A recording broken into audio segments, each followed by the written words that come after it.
Assalamualaikum warahmatullahi wabarakatuh. Alhamdulillahirrabbilalamin. Puji syukur kehadirat Allah Subhanahu wa taala. Pada pagi yang berbahagia ini kita bisa melaksanakan kegiatan sosialisasi tentang bank sampah, sekaligus nanti ada program-program tambahan dari narasumber kita.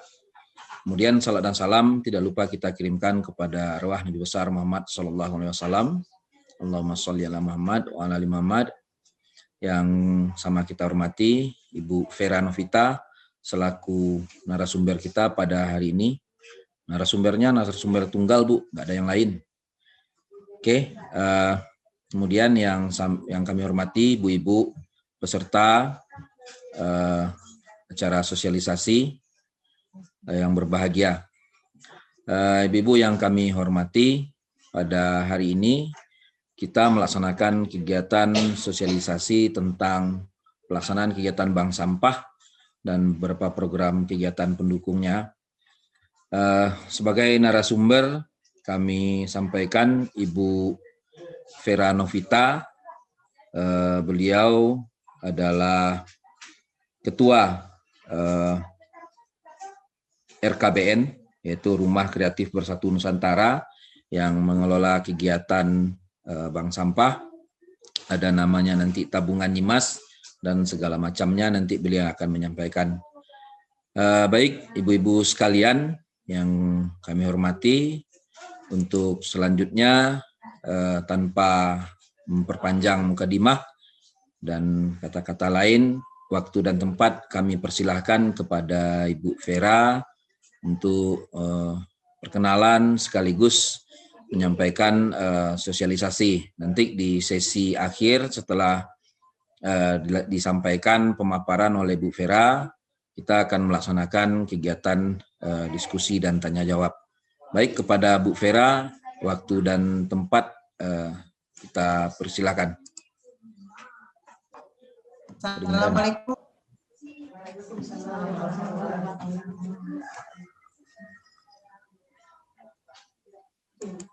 Oke, alhamdulillah pagi ini kita bisa silaturahmi walaupun lewat Zoom meeting, yang dimana sekarang memang sudah zamannya kita bisa berkomunikasi jarak jauh dengan menggunakan media ini, gitu ya.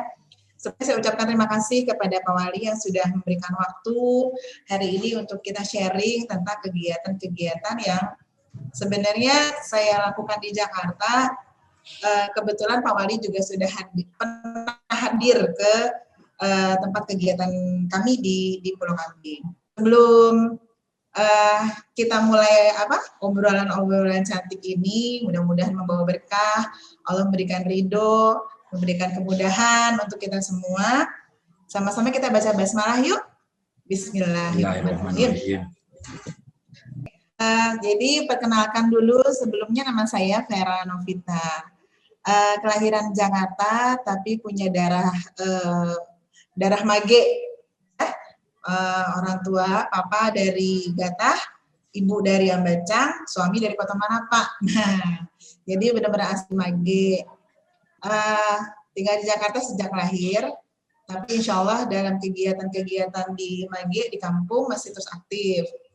Nah, hari ini Bapak Ibu sekedar sharing, berbagi kegiatan yang dimulai sejak 2014.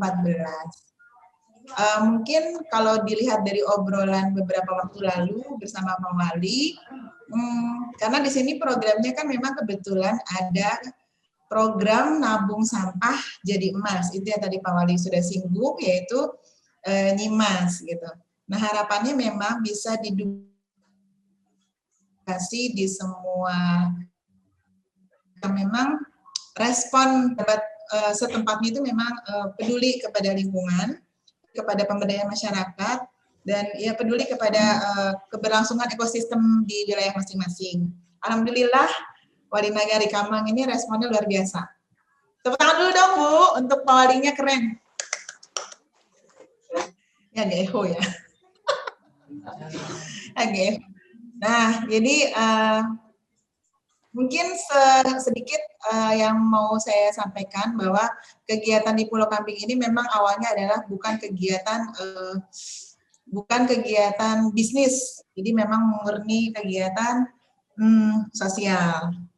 Ada sebuah quote ya, we will not be able to make the earth smile with the bad attitude we do, and our closest bad attitude is negative thought. Ini bahasa Inggrisnya tidak terlalu pintar, tapi yang saya sampaikan di sini adalah kita tidak bisa membuat bumi ini tersenyum dengan kelakuan-kelakuan buruk yang sudah pernah kita lakukan, gitu ya. Dan perlakuan buruk. Nah, jadi mudah-mudahan hari ini kita sama-sama mulai belajar untuk berpikir positif,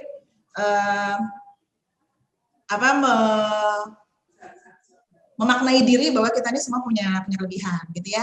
Jadi Pulau Kambing itu awalnya dibentuk karena permasalahan yang ada di sekitar tempat saya tinggal di Pulau Kambing, Jakarta Timur. Waktu itu sebenarnya saya masih jadi penyiar radio tahun 2013. Kebetulan dapat kesempatan mewawancarai seorang tokoh yang luar biasa, namanya Bapak Abe Susanto, ya. Dia non-muslim, gitu. Tapi ilmu yang beliau sampaikan itu luar biasa. Pesannya cuma satu. Bu Vera, kalau kita hidup belum punya manfaat untuk sekitar kita, mau punya manfaat untuk yang hidup atau tidak hidup, berarti kita belum punya arti. Sebanyak apapun harta yang dipunya, sebanyak apapun yang diraih, atau titel yang setinggi apapun, tapi belum punya manfaat untuk orang lain secara sosial, maka kita belum punya isi hidup di situ tentu. Akhirnya di 2013 putuskan untuk bikin kegiatan. Permasalahan pertama di Pulau Kambing itu adalah rentenir. Kalau di kampung di Mage itu orang ngomongnya Batak ya, jadi bank keliling. Nah di sini karena golongan keluarganya itu keluarga menengah ke bawah, jadi mereka itu merasa nyaman gitu pinjam uang di bank keliling gitu ya, karena hari ini sore udah cair. Tapi ternyata setelah dihitung-hitung secara angka itu ribanya luar biasa, bisa naik 20% dari angka yang 20-30% dari angka yang mereka dapat uangnya gitu ya. Nah, di situ saya berpikir untuk bikin bagaimana awalnya kaum perempuan itu pandai memanage mengatur keuangan. Karena kalau uang masuk itu gampang, tapi begitu pengeluaran itu kadang-kadang suka terbawa emosi. Suka lapar mata gitu ya. Sesuatu yang tidak penting, sebenarnya dia tidak perlu, tapi karena melihat gengsi, jadi itu dibeli gitu ya. Nah, itu masalah-masalah sederhana yang sebenarnya kita alami di sekitar, khususnya saya ibu rumah tangga yang nggak kerja. Mungkin kalau yang kerja untuk belanja-belanja itu dia kebutuhan ya, karena mereka harus penampilan. Tapi kalau yang tidak kerja untuk apa? Sekedar untuk gengsi. Akhirnya saya bentuk kegiatan namanya tabungan simpan pinjam. Gitu. Jadi ketika memulai kegiatan itu awalnya saya kumpulkan ibu rumah tangga bagaimana untuk bikin tabungan, dia nabung, tapi dengan syarat mulai itu dengan polemik atau ketidakdukungan dari pihak keluarga. Karena apa? Mengumpulkan dana yang kita tidak punya lembaga itu juga riskan kan, ya. Tapi saya mencoba meyakinkan keluarga bahwa ini adalah hal baik yang mau saya lakukan di sisa umur saya. Jadi tolong restui aja gitu ya, tanpa harus menghujat, tanpa harus mencela. Dilalahnya alhamdulillah semakin kesininya semakin baik. Nah, ketika saya umumkan kepada para ibu rumah tangga untuk berkumpul di rumah, saya mau sharing tentang tabungan. Apakah banyak yang datang? Tidak. Ya. Saya sudah siapkan sistem, tidak. Saling nggak datang. Yang keempat, saya berpikir, apa permasalahan ibu rumah tangga sih supaya mereka mau datang? Ternyata dengan memberikan isu bahwa mereka bisa mendapatkan pembiayaan atau bisa dapatkan modal pinjaman 1 juta tanpa dikembalikan, akhirnya datanglah 20 ibu rumah tangga, gitu ya. Datang 20 ibu rumah tangga ke tempat saya untuk sekedar mendengarkan apa sih yang akan saya sampaikan. Akhirnya di pertemuan itu saya langsung final bikin, ya udah kita bikin tabungan dengan komitmen. Ibu-ibu kalau mau nabung datang ke rumah saya. Saya bikin jadwalnya seminggu sekali hari Rabu jam 9 sampai jam 12. Kapan saya tolak, dan jam 12.30 saya tolak. Saya lagi melatih bentuk kedisiplinan. Terus para bilang, Bu Vera, bagaimana kalau nabungnya? Itu ibu yang ambil ke rumah kami gitu ya. Saya bilang, kalau nabung ini untuk masa depan siapa? Masa depan saya atau masa depan ibu? Kamu jawab, masa depan kami gitu. Berarti kalau kita mau punya masa depan, berarti ada pengorbanan. Pengorbanannya apa? Ya datang untuk nabung. Langkahkan kaki ke rumah saya seminggu sekali dengan nabung. Tabungannya murah Pak Wali, ibu-ibu. Tabungan itu ada yang Rp1.000, Rp5.000, ada yang Rp500 perak. Di sini kan bukan keluarga-keluarga yang ekonominya bagus ya. Nah akhirnya berjalan 20 orang dengan konsep ada pembiayaan. Jadi setiap hari Rabu nabung, nanti hari Sabtu saya tanya 20 orang itu. Siapa yang butuh untuk modal usaha? Jadi uang itu nggak pernah saya keep lama-lama, saya simpan enggak. Jadi begitu kumpul hari Sabtu, hari Jumat nanti sudah ada yang menunjukkan pembiayaan. Dan pembiayaan pertama itu dari penjual nasi uduk. Ya modalnya itu hanya 100.000. Dia untuk beli bawang dan minyak goreng dan beras. Di situ mulainya. Jadi kalau dilihat perkembangannya kopi ini dari mulai yang konvensional, bentuknya belum ada lembaga, lalu punya lembaga, sekarang sudah syariah. Pertumbuhannya kalau saya luar biasa, gitu ya. Dari asetnya dulu 1 juta per 2020 asetnya 1,4 miliar. Ini pertumbuhan koperasi yang bukan saya bilang ya harusnya lebih bagus, enggak, karena pemberdayaan masyarakat yang kami lakukan itu sosialisasinya door to door. Alhamdulillah hari ini Pak Wali kan mengundang ibu-ibu PKK ya kan, Desa Wisma yang punya punya otoritas untuk memberikan edukasi kepada masyarakat. Sementara saya dulu mulainya itu benar-benar saya murni ibu rumah tangga. Saya bukan anggota PKK, saya bukan orang Desa Wisma juga gitu ya. Bukan juga orang yang titelnya berjejer gitu, enggak. Ini hanya nekat aja. Nah, ketika dibuat tabungan di bulan Januari, lalu di bulan Maret datanglah seorang ibu ke rumah saya. Dia mau nabung tapi nggak punya uang. Saya bilang, Ibu kalau nggak punya uang berarti Ibu bawa sampah ke rumah saya. Apakah yang terpikir sama saya sampah itu punya nilai? Iya. Saya mikirnya mendadak gini. Setiap pagi jam 5:30 di depan rumah lewat pemulung. Nanti dia pulang lagi jam 4 udah bawa gembolannya, sampahnya banyak. Berarti sampah itu punya nilai ekonomis. Akhirnya saya bilang sama ibu itu, Ibu bawa sampah ke tempat saya untuk ditabung. Nanti nilainya saya konversikan ke rupiah, Ibu bisa masuk ke koperasi. Pada awalnya saya nggak tahu bank sampah itu apa, Ibu. Saya nggak tahu ini sampah harus dikelola bagaimana. Saya semuanya belajar by Google. Saya semuanya waktu itu masih pakai BB gitu ya. Saya searching gitu ya, saya cari di BB itu di Google gimana caranya memulai bank sampah. Akhirnya ketemu dengan beberapa lembaga yang membantu. Lembaga non pemerintah pada saat itu ya, bukan lembaga pemerintah. Alhamdulillahnya direspon dan kegiatan itu akhirnya di bulan Maret saya bikin kegiatan bank sampah. Jadi kegiatan bank sampah itu pun saya berikan pengumuman kepada orang-orang sekitar bahwa nabungnya udah mulai rutin. Setiap hari Minggu itu nabung jam 9 sampai jam 12 ya, bawa sampahnya. Tidak terpilah tidak apa-apa. Nanti step-stepnya, langkah-langkahnya akan ada perubahan dan dia sudah melakukan pilah. Sampah apakah yang kami kelola? Sampah kering.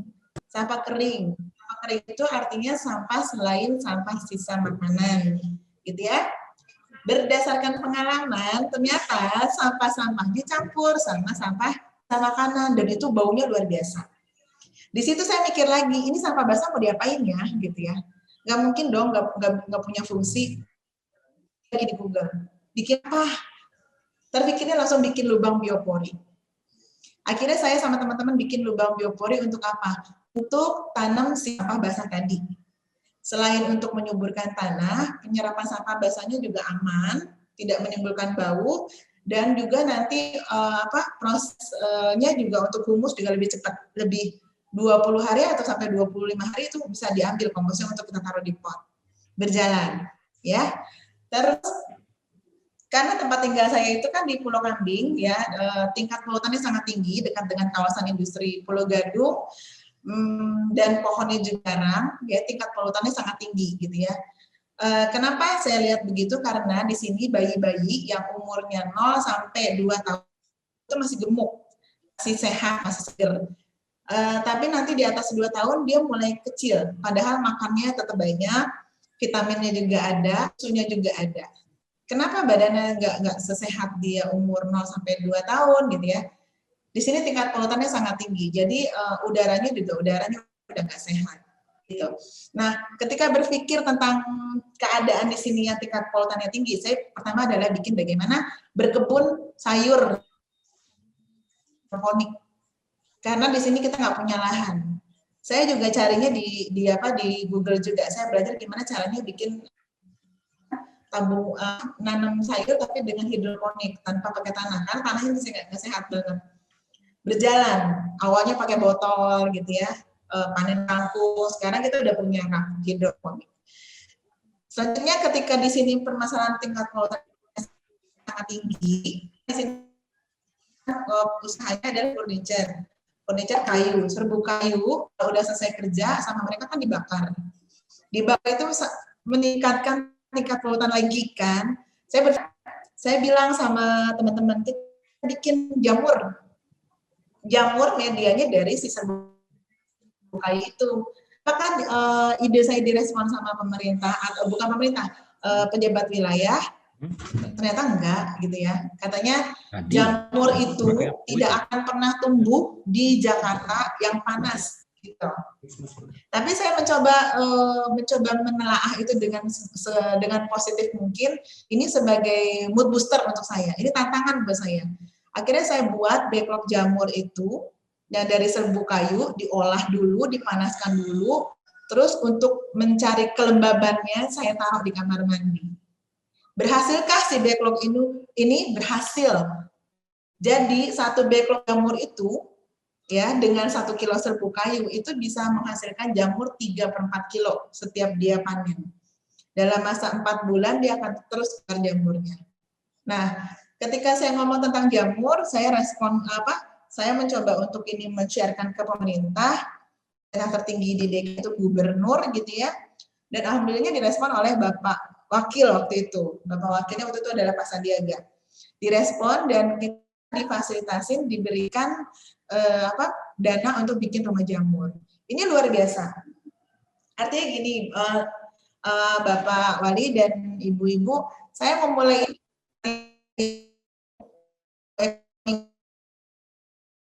ilmu pendidikan nggak tinggi,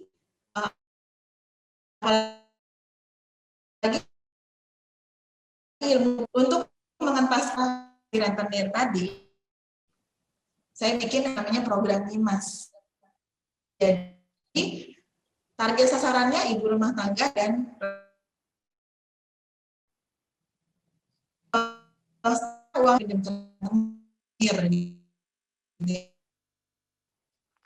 akhirnya paling nggak punya investasi. Nah, saya mau menggugur keluarga-keluarga prasejahtera atau golongan-golongan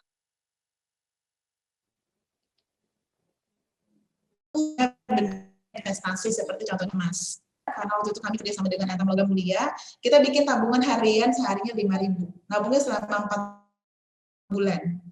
Dulu ya, 2017 itu 5.000, 6.000. Selama 4 bulan mereka dapat 1 gram emas. Jadi, seperti ini. Ya, kebetulan kami kan dari 2015 sampai 2017 di Antam Logam Mulia. Jadi saya bikin program. Dulu saya secara pribadi pun pikir untuk punya ini adalah orang-orang yang punya uang gitu ya.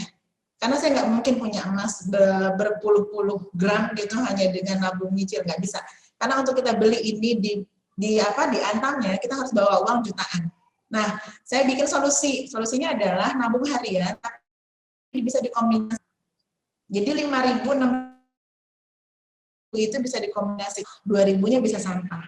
2.000 rupiah sampah itu adalah setara dengan 1 kilo botol plastik. Ya, 1 kilo botol plastik. Jadi 1 kilo botol plastik itu senilai 2.000 sampai 2.500. Kita kombinasi. Berhasil. Program Mimas ini sebenarnya saya mau mencontohkan kepada diri saya. Jadi saya membuat program ini Pak Wali dan Ibu-Ibu bukan untuk orang lain dulu, tapi membuktikan kepada diri saya bahwa saya bisa, gitu ya. Akhirnya saya buat, dan sejak 2017, alhamdulillah yang saya bilang tidak mungkin, yang saya bilang itu mustahil, terwujud, gitu ya, dengan punya 1 atau 2 gram emas, dengan cara tadi polanya nabung dengan uang atau dengan sampah, gitu. Nah, alhamdulillah kegiatan saya dengan teman-teman sejak 2016 sudah berkantor, sudah punya tempat, luasnya juga lumayan. Kalau buat saya yang nggak punya dana gitu ya, luasnya luar biasa. Dan ini juga hasil pemberian dari orang Minang juga. Saya kenal juga secara sesaat gitu, cuma beliau punya jiwa sosial yang tinggi. Akhirnya kami berkantor di 575 meter persegi ini untuk kegiatan koperasi. Dan alhamdulillahnya untuk yang Nyimas ini kami sudah mencairkan hampir lebih dari 2.000 gram emas. 2.000-an gram emas ya. Lalu untuk sampah volumenya per bulannya itu sekitar 6 sampai 7 ton. Sekolah yang kami bina itu sudah sampai 30-an sekolah yang melakukan nabung sampah. Kalau nasabah sampah itu 800-an. Ya, kalau jumlah anggota koperasi dari awal kita berdiri sampai sekarang itu sekitar 1.600-an orang. Dan ini luar biasa prosesnya. Dan saya yakin ini bisa diduplikasi dimanapun ketika seorang pemimpin wilayah seperti Pak Wali saat ini yang memberikan respon yang luar biasa. Saya sangat berharap mudah-mudahan ini bisa juga dicontoh di kampung saya nih di Mage gitu ya. Karena gini, dengan punya emas, oke deh orang Minang identik dengan emas, tapi ternyata rentenir juga menjarah di kampung gitu ya. Nah, bagaimana cara babatnya? Yaitu tadi dibuat kegiatan rutinitas dengan dia nabung saving uang omset kios atau warung kopi gitu ya, warung goreng gitu, dengan sampahnya yang dihasilkan dikombinasi lalu kita masukkan ke dalam ini. Ketika nanti dia perlu pembiayaan, tinggal jaminin ini. Jaminannya ini kenapa bisa lebih mudah karena ini kan ada barcode-nya. Nih. Jadi koperasi kami dulu jaminannya itu berupa BPKB motor. Ya, BPKB motor, alhamdulillah disimpan, orangnya masih cicilan, ternyata motornya kelindes kereta. Jadi tidak ada lagi jaminan, gitu ya. Terus kendalanya banyak nggak? Banyak Bapak Ibu, kendalanya karena itu kami bukan pejabat wilayah, kami juga bukan pemegang kepentingan. Jadi untuk bergeraknya juga perlahan, tapi pasti, gitu. Nah, kemarin saya juga ngomong-ngomong sama Pak Wali bikinlah kegiatan Nyimas ini di sana, tapi dikombinasikan dengan sampah. Kalau sampah basah itu sangat gampang, tinggal dibikin lubang biopori, selesai. Atau bikin tong komposter, boleh, gitu ya, lebih mudah. Nah, sampah keringnya nanti ditabung. Nah, kita nanti akan kerjasama dengan lapak-lapak terdekat di sana. Jual kardus di mana, jual botol di mana. Ingat, dulu saya bikin bank sampah itu, kata orang-orang, saya itu mau saingan sama pemulung. Saya bilang, maaf, kalau pemulung itu kan dia pekerjaan. Kalau saya bukan pekerjaan, jadi saya tidak mulung. Karena kalau konsep bank sampah itu mengedukasi masyarakat untuk kelola sampah yang di dalam rumah. Jadi kalau sampah udah di luar pagar, berarti itu haknya pemulung. Begitu ya. Tapi kalau masih di dalam rumah, berarti itu kewajiban kita untuk melakukan pilah sampah basah dengan sampah kering. Gitu. Nah, kegiatan-kegiatan yang saya lakukan, saya juga nggak nyangka di 2017 akhirnya mendapatkan apresiasi dari Pemprov DKI berupa Kalpataru dengan kategori perintis lingkungan. Karena volume sampahnya sudah dikonversikan menjadi emas. Karena gini, untuk mengentaskan kemiskinan salah satunya itu gampang banget dengan kelola sampah jadi emas. Insya Allah sih nanti grade peningkatan dari golongan masyarakat prasejahtera bisa naik menjadi keluarga yang sejahtera gitu atau mandiri, paling nggak dia bisa menyelesaikan masalahnya sendiri, masalah ekonomi, masalah sampah, masalah sosial dan lain-lain. Itu sih Pak Wali sekilas kegiatan di Pulau Kambing ya. Alhamdulillah sekarang di Pulau Kambing itu untuk kooperasinya, kooperasi simpan pinjam pembiayaan syariah sudah berjalan dari 2014. Yayasannya juga sudah ada, namanya Yayasan Pulau Kambing, dan kita juga ada PT Wisata Edukasi Pulau Kambing. Jadi kita menerima pengunjung atau peserta yang mau belajar tentang kegiatan-kegiatan yang tadi sudah saya jabarkan gitu ya. Cuma memang kita stop untuk menerima kunjungan. Jadi kita komunikasinya via Zoom aja gitu. Ada virtual itu juga, virtual wisata juga kita buat waktu itu untuk kegiatan bangsa. Gitu sih Pak Wali. Nanti kita tanya jawab aja ya, biar nggak bosan. Ya, terima kasih atas penyampaian Bu Vera yang luar biasa ya. Tapi yang nggak enaknya yang terakhir tadi Bu, ada PT Edukasi Wisata itu nggak enaknya nanti ibu-ibu PKK ini minta, Pak Wali kapan kita ke Pulau Kambing? Nah ini yang nggak enaknya nanti.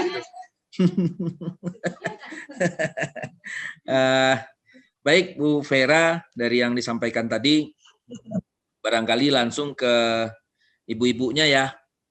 Ibu-ibunya mungkin ada yang bisa ditanyakan Bu, silakan. Ya, ini ada yang mau tanya Bu Vera. Ya. Assalamualaikum warahmatullahi wabarakatuh. Terima kasih untuk Ibu. Bu, saya mau tanya, bisa nggak saya lihat yang udah Ibu lakukan itu gitu? Ada contohnya gitu. Bisa nggak saya lihat contohnya? Contoh? Bank sampah yang sudah Ibu, kegiatan Ibu yang sudah Ibu lakukan itu. Oh. Jadi Ibu, dengan Ibu siapa namanya? Ibu apa namanya Ibu? Ibu Wisnida. Ibu apa? Wisnida. Ibu Istidah. W Bu. Wisnida. Ibu Wis. Ibu Wis.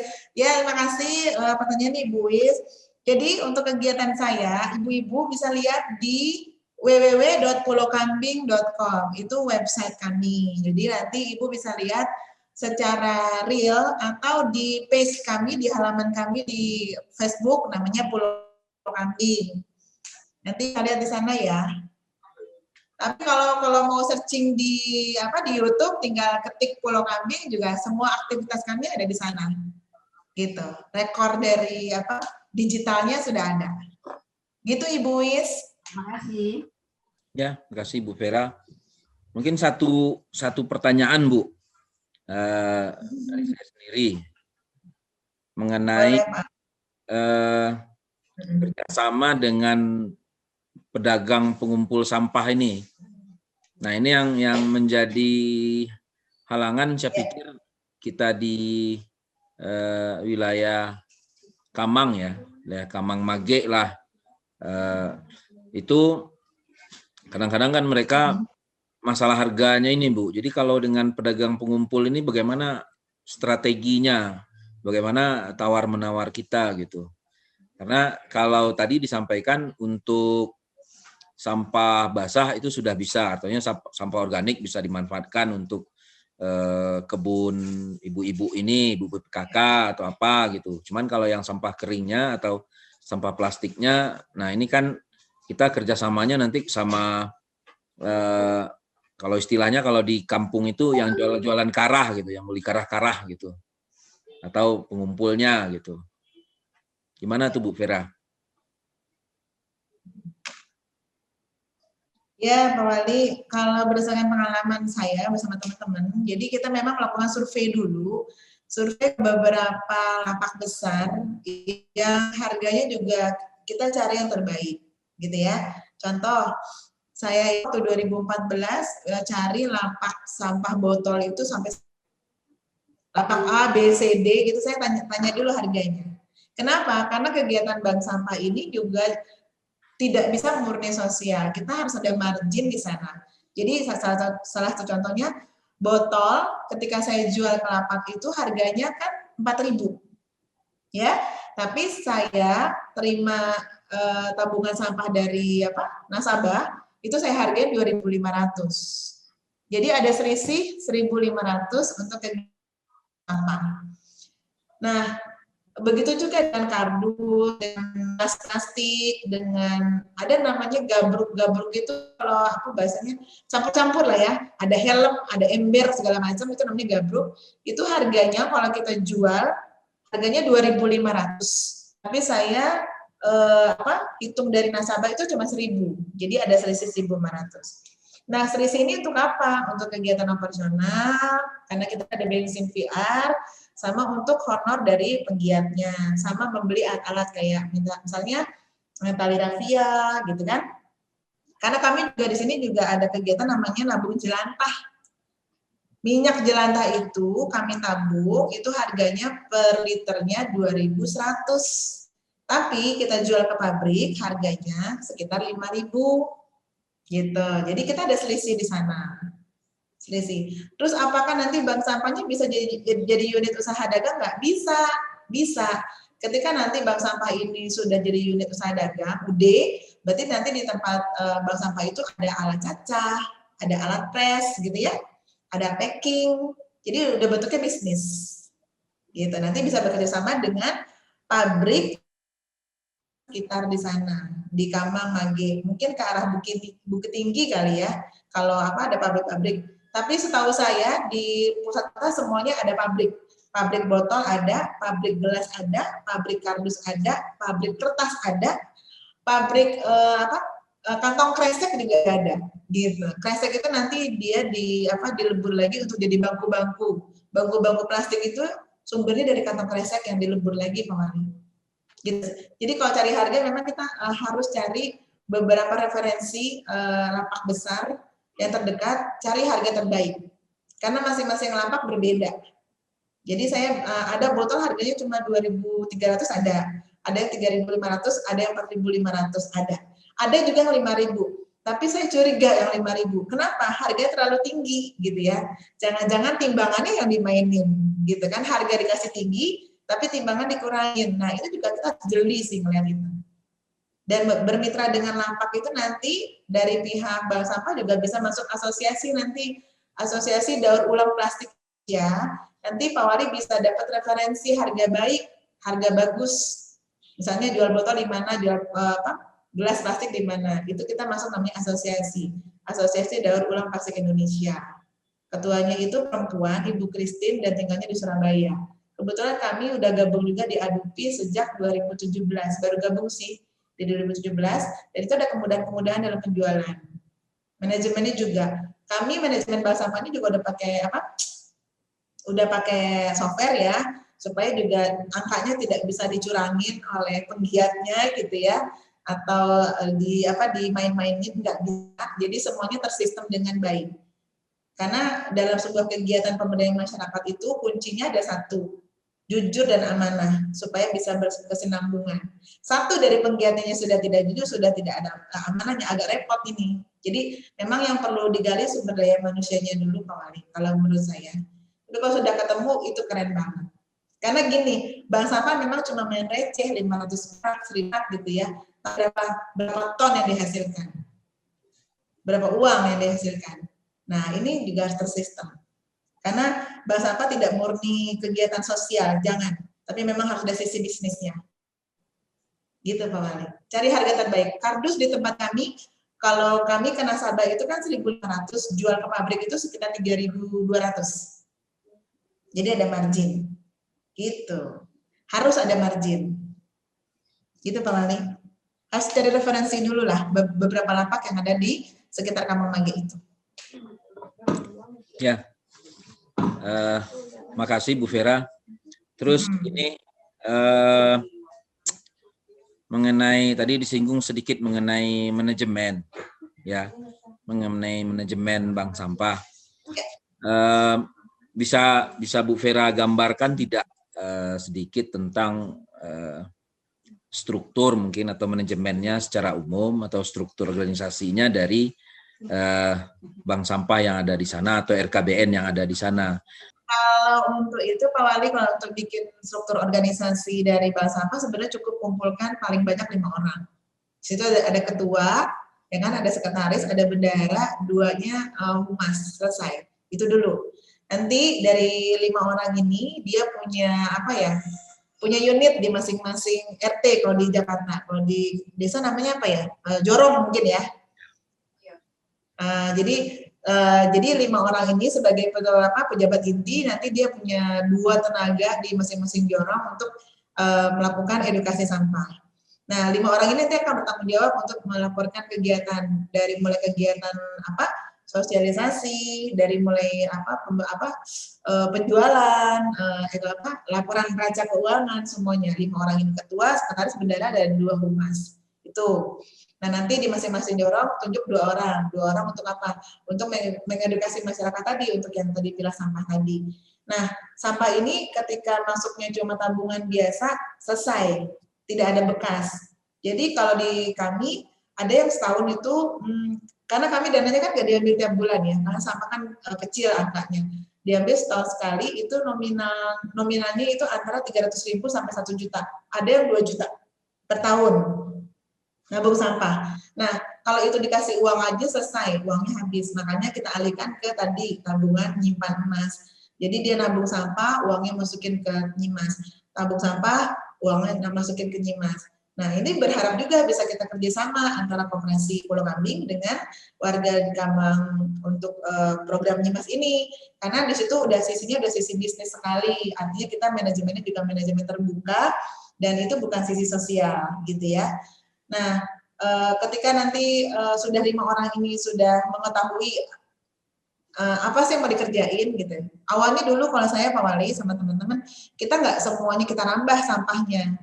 Kita mau belajar yang mana? 3 jenis dulu misalnya, botol, gelas, sama kardus. Udah itu dulu yang kita terima.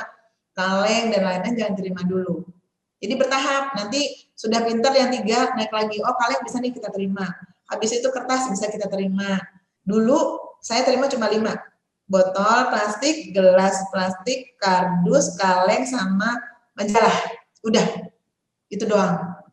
Nah, itu dikelola dulu dengan baik dari sisi angka. Terus harga yang kami berikan ke nasabah juga flat, tidak ada perubahan. Jadi ketika kami jual itu ke pabrik atau lapak besar, misalnya harganya lagi turun, kami nggak nurunin nilai tabungan nasabah. Cuma nanti margin kami lebih kecil. Makanya kita cari harganya harga flat, tapi tidak terlalu tinggi, tidak terlalu rendah. Gitu. Itu harus dipikirkan sih. Contoh kalau bulan puasa atau lebaran itu harga botol terjun bebas. Dari harga 4.000 dia bisa langsung 3.000. Ya. Nah, kita ke nasabah tetap 2.500, cuma jadi kita margin cuma 500 perak sekilo. Tapi kan setelah lebaran nanti bisa balik lagi normal. Nah, itu kalau bisa dengan si pihak nasabah, harganya jangan diturun naik, jadi kasih harganya harga yang flat. Dengan catatan cari dulu pelapak atau pengepul atau pabrikan yang harganya bisa kasih harga bagus. Manajemennya 5 orang aja Pak Wali, boleh perempuan semua, boleh dikombinasikan Desa Wisma, PKK, dan Karang Taruna. Yang penting 5 orang ini adalah 5 orang yang mau kerja sama, saling tektokannya dapat, gitu ya. Karena di sini cuma jabatan, tidak ada yang A menyuruh yang B harus menerima yang C, enggak gitu. Nah, ini 5 orang ini adalah saling sinergi yang luar biasa. Saling apa ya? Karena fungsinya sama, ujung-ujungnya nanti juga dia mensosialisasikan tentang sampah. Gitu. Jadi mengenai tadi manajemen udah, jadi kan memang butuh orang-orang yang sosialnya tinggi dan segala macam, tapi kita tidak boleh melupakan marginnya kan seperti itu. Terus ini mengenai mengkonversi sampah menjadi uang atau menjadi emas, kayaknya ini perlu lebih jelas lagi Bu. Artinya ketika masyarakat kita dia nabung sampah, apakah dia nanti dapat uang atau hanya sekedar atau bisa malah mereka dapatkan emasnya. Nah, jadi ini kan kalau di RKBN itu kan nyambung. Nah, bisa lebih detail lagi Bu, biar lebih semangat lagi nih Bu ibunya. Masa ya dari sampah plastik bisa jadi dape ameh gitu ya. ya. Dari plastik jadi ameh, ya kan seperti itu. Jadi bisa lebih detailkan lagi Bu, gitu. Silakan Bu Vera.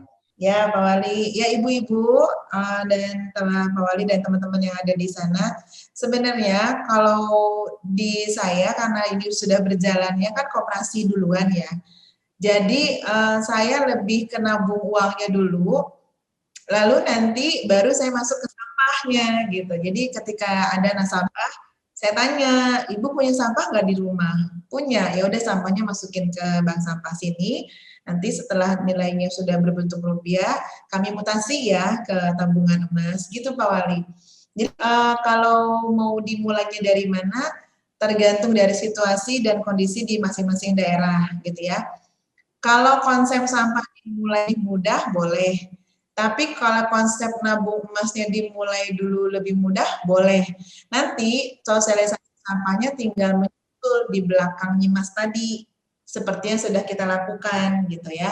Jadi mereka nabung nyimas dulu, baru kita bilang, Ibu mau nggak kalau sampahnya juga dimasukin ke dalam tabungan nyimas, jadi buat nambah-nambah. Karena nilai sampah itu nggak besar sih Pak Wali dan Ibu-Ibu. Dan tadi saya bilang, nilainya sekilo hanya sekitar range-nya 3.500 ya per kilo. Nah, kita di rumah tangga itu menghasilkan sampah per harinya itu 0,25 gram. Jadi seperempat lah, nggak sampai setengah kilo. Itu juga kalau kita masih punya bayi. Pak, kalau botol shampoo segala macam itu kan dia per bulan. Jadi per rumah itu rata-rata itu 0,2 per hari, ya. Kalau seminggu tinggal dikali 6. 1 kilo seminggu, tapi 1 kilonya kan juga jenisnya banyak. Ada botol, ada kertas, ada kardus, ya kan, ada tutup shampoo segala macam. Jadi kalau sampah rumah tangga sangat kecil, harganya paling cuma 2.000 sampai 3.500 per minggu. Nah ini bisa dimasukkan ke tabungan emas dalam 4 bulan. Nah nanti si nasabah ini bisa punya emas minimal 1 gram, 1 gram. Maksimalnya bebas. Terus apakah nyimasnya boleh nggak sih kalau nabung duit aja? Kalau di kami boleh, gitu, boleh. Terus nanti kalau mau dikombinasi boleh. Ada juga yang dia tabungan sampahnya dia nggak mau dimutasi ke tabungan nyimas, khusus untuk tabungan sampah aja. Karena dia setiap tahun dia mau punya uang buat beli daging, misalnya buat lebaran. Boleh. Jadi semuanya disesuaikan dengan kebutuhan masyarakat aja sih Pak Wali. Cuma yang saya tawarkan tadi, kenapa nyimas itu? Karena itu tadi ada nilai ekonomi, nilai bisnis yang lumayan besar yang bisa kami share kepada pihak Nagari Kamang dengan Pak Wali dengan tim gitu. Nah ini profit ini lebih besar ketimbang kita ngomongin sampah. Nah sampah ini additional karena penyokong dana si nyimas tadi gitu. Nilai sampah rumah itu kecil, sedikit. Saya setiap hari itu paling cuma menghasilkan sampah ya itu tadi 0,2 sehari, apalagi sebulan. Kecuali dia adalah warung. Nah warung beda lagi. Warung itu per hari bisa 1 kilo. Tapi sampahnya multi, banyak jenisnya gitu ya, tidak botol aja, tidak gelas aja, dia kombinasi. Seperti itu Pak Wali. Saya sih berharapnya dengan pihak Ibu Dasa Wisma dan PKK di Kamang kita kerjasama di Nyimas aja dulu, gitu. Habis itu baru masukin edukasi sampahnya. Lebih gampang kalau menurut saya yang sudah ngalamin. Karena di mana-mana di Jakarta ketika memulai bank sampah awal, di Jakarta banyak yang mati suri Pak Wali.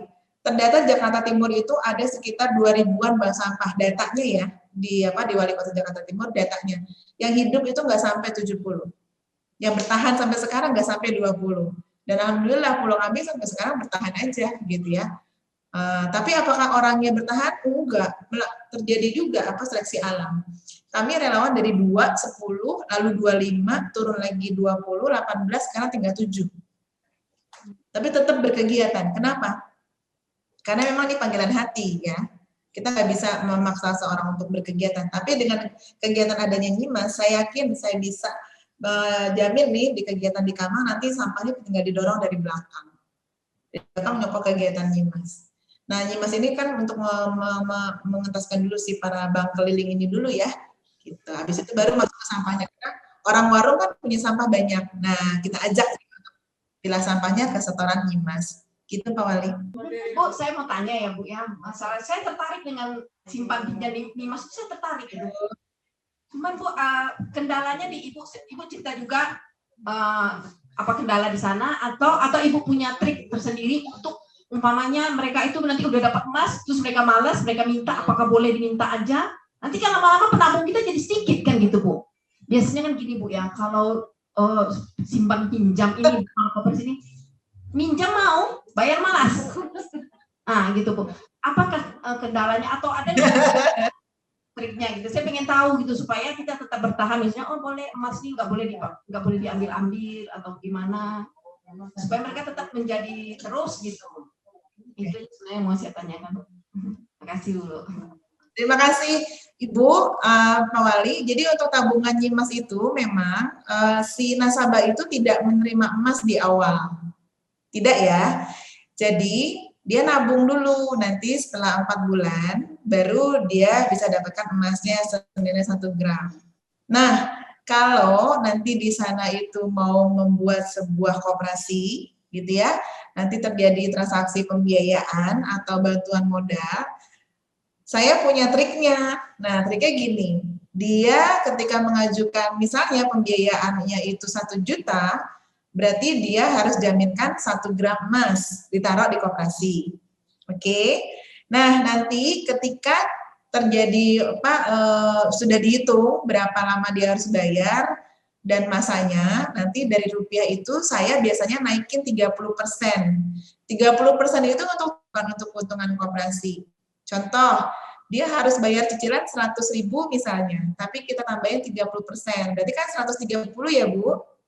Nah, 100-nya itu masuk ke cicilan, bayar cicilan, yang 30-nya masuk lagi ke tabungannya pribadi si orang ini, gitu ya. Emasnya ada di mana? Emasnya ada di kita, gitu ya. Nah, tujuannya 30% itu untuk apa? Untuk mengcover, untuk mengcounter, untuk jaga ketika dia terjadi kemacetan, gitu. Misalnya dia yang keempat kali macet nih, dia nggak bisa bayar. 30 kali 30.000 dikali 4 berapa, Bu? 120 ya. Berarti cicilan kelima kita langsung bisa potong dari nilai yang tadi 30% tadi gitu. Jadi koperasi juga harus cerdas mensiasati supaya tidak terjadi yang tadi Ibu Wis bilang, pinjamnya manis ya kan, nanti balikinnya kayak kita yang punya utang. Kayak gitu ya, Bu. Itu semuanya terjadi sih di semua lini. Nah, kita berupaya untuk mengedukasi hal seperti itu. Karena kita bukan koperasi pinjam simpan, kita adalah koperasi simpan pinjam. Berarti dia simpan dulu baru bisa pinjam, bukan koperasi pinjam simpan. Seperti yang sudah banyak di lapangan, yang tadi saya bilang, bank keliling atau batak atau apapun namanya di masing-masing daerah berbeda. Gitu Bu Wis. Sejauh ini kegiatan saya teman-teman di koperasi kita punya punya benteng dari strategi ke manajemennya supaya tidak kebobolan juga dana. Survei lokasi ketika pembiayaan juga penting, usahanya jelas juga penting. Dari sisi kejiwaan, kejujuran si orang itu juga penting. Makanya saya lebih memilih untuk mereka punya emas dulu yang banyak, gitu ya. Nanti ketika dia butuh dana, dia tinggal jaminkan emas yang mereka punya ke kita. Alhamdulillah sih Bu, yang tadi saya bilang koperasi itu yang dari asetnya 1 juta sekarang udah 1,4. 1,4 itu kami kelola berenam, hanya berenam, gitu ya. Luar biasa perempuan semua. Ya, tapi kita melakukan rutinitas ke masyarakat, edukasi itu penting. Bu Vera, ini ada yang nanya untuk pemilahan sampah itu Bu. Jadi kalau waktu saya berkunjung ke kalau waktu saya berkunjung ke Pulau Kambing itu kan ini bagian sampah keringnya kardus, ini bagian plastik botol. Nah itu kalau yang ada pertanyaan bagaimana memilahnya? Ya, ilmu dasar pemilahan sampah. Sebenarnya kalau milahnya sih gampang Bu, tapi nanti kalau nasabahnya sudah pintar pilah, kita nggak milah lagi. Mungkin paling awalan pilah itu 3 bulan di awal sih Pak Wali. Karena 3 bulan di awal, paling lama 6 bulan, itu masih mengedukasi masyarakat bagaimana dia cara setor dengan cara sudah terpilah. Nah, pilahnya itu gampang, kayak model misalnya kayak botol, berarti tutupnya sendiri, labelnya sendiri. Nah, isinya itu yang kita jual. Tutupnya itu harganya Rp1.000 itu sendiri. Kayak nggak ada contoh ya. Kayak ini kan ada tutup botol nih, ini Rp1.000 sendiri. Nah, mereknya ini sebenarnya kalau di sana ada pabriknya, itu namanya pabrik plastik resek, itu bisa harganya 1.000 sekilo. Nah, isinya ini si botolnya itu paling mahal 3.500 sekilo. Nah, pilah. Begitu juga dengan gelas juga tinggal label atasnya dikupas, selesai. Jadi kalau versi bank sampah bersih itu cuci, bukan. Versi bersihnya bank sampah artinya semuanya sudah terpisahkan. Terus kalau untuk majalah, ini kayak buku, ini covernya ini beda. Covernya ini beda harga, dalamnya beda harga. Jadi ini covernya masuk ke duplek, ini masuk ke putihan. Ya, brosur-brosur yang kita terima ini kayak kartu nama ini itu namanya duplek namanya. Itu harganya 300 sampai 700 per kilo. Gitu Ibu. Nah, kalau pilah sampah sebenarnya gampang. Nanti tentukan dulu jenis sampah yang di sana maunya apa, nanti coba saya bisa instruksiin dari sini lah cara pilahnya. Jenis sampahnya dulu yang mau terima apa. Jangan banyak-banyak dulu. Jenisnya cuma botol, gelas itu gampang. Apalagi kertas putih gampang. Apalagi kalau buku-buku sekolah, ini saya bilang, kayak buku ini sekali nih. Ini buku kita dapat. Ini tinggal sobek aja covernya, set kesobek. Ini pisahin namanya kertas putih, ya kan? Ini namanya duplek. Ini namanya duplek. Gitu. Jadi kalau kertas gampang. Kalau botol juga gampang. Mudah lah. Nah, sebenarnya kalau mainan-mainan anak itu juga masuknya ke gabruk. Kan banyak tuh mainan-mainan paja ya Bu ya, oto-otoan gitu ya Bu, main masak-masakan.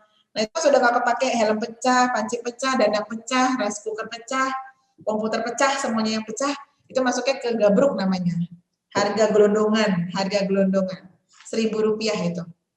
Itu nggak usah dipilah kalau yang gabruk gitu ya, pilah cuma botol, gelas sama si kertas tadi. Kardus itu yang warnanya coklat. Kan ada kardus yang warnanya putih ya. Nah, itu bukan kardus. Itu masuk ke duplek namanya.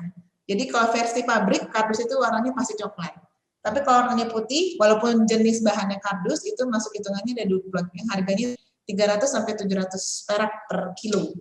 Dari yang Bu Vera sampaikan tadi, saya pikir sudah sangat cukup jelas, ya. Artinya motivasinya, langkah-langkah yang harus kita laksanakan. Oke, Bu Vera. Saya pikir Ibu-ibu ya untuk awal ya. Mudah-mudahan nanti ada waktu di lain waktu kita sambung lagi setelah ini. Jadi mungkin karena Bu Vera ada kegiatan juga setelah ini, saya juga ada kegiatan. Sekali lagi atas nama pemerintah negara Kemang Hilya, atas nama ibu-ibu yang hadir pada hari ini, ibu-ibu ya, kami mengucapkan terima kasih yang sebanyak-banyaknya atas ilmu yang diberikan kepada kami pada hari ini. Mudah-mudahan kegiatan kita bersama berjalan lancar. Saya sebagai dari Ketua Bank Sampah Pulau Kambing, terima kasih banyak atas waktu dan peluang yang diberikan. Ibu-ibu di sana semua sehat, semoga kita semua dalam keadaan sehat. Di tengah pandemi ini kita masih bisa beraktivitas, syukur alhamdulillah. Semoga nanti kita bisa ketemu di lain waktu. Mohon maaf lahir batin ya Pak Wali, nanti kita berbicara lagi untuk lanjutannya. Oke, Ibu-ibu terima kasih banyak ya.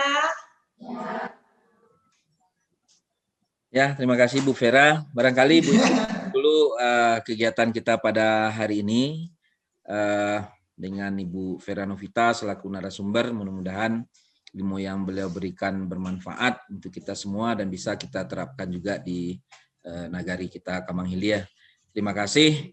Kami sudahi. Billahi taufiq wal hidayah. Assalamualaikum warahmatullahi wabarakatuh.